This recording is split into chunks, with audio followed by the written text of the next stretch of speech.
Large language models can write code and pass exams, but we still cannot fully see why they say what they say. In this video, Sparse Autoencoders, or SAEs, the tool researchers use to open the black box. We will cover the problem, what an SAE is, how it works, what it finds, and the tools to try. Inside a model, a single neuron rarely means one clean thing. It fires for many unrelated ideas at once. This is called superposition. The model packs thousands of concepts into far fewer neurons, which makes the raw activations almost impossible to read. A sparse autoencoder is a small neural network you attach to a layer of the model. It takes the messy activations and rewrites them as a much wider list of features, where only a few are active at any time. Sparse simply means most features stay switched off. Here is the flow. Take the activations from a layer. The encoder expands them into thousands of features. A sparsity rule keeps only a handful switched on. The decoder then rebuilds the original activations from those few features. If it can rebuild them, the features captured the meaning.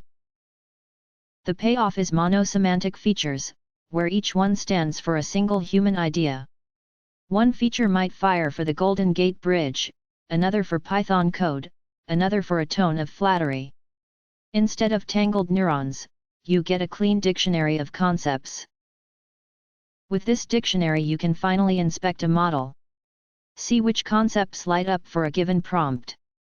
Find features for bias, deception, or unsafe content. You can audit what the model is really paying attention to, in plain language.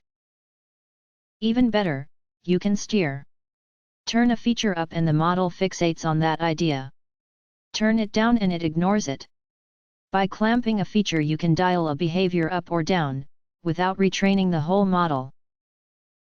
Training an SAE is straightforward. Run lots of text through the model and collect activations. Train the autoencoder to reconstruct them with a sparsity penalty. Then label each feature by checking what text makes it fire. Why does this matter? A raw model is a black box, where you only see inputs and outputs. With SAEs you get features you can name, monitor, and adjust. That is a real step toward AI we can trust and debug.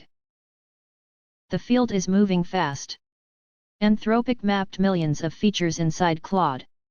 OpenAI published sparse autoencoders for GPT models. Google released Gemascope.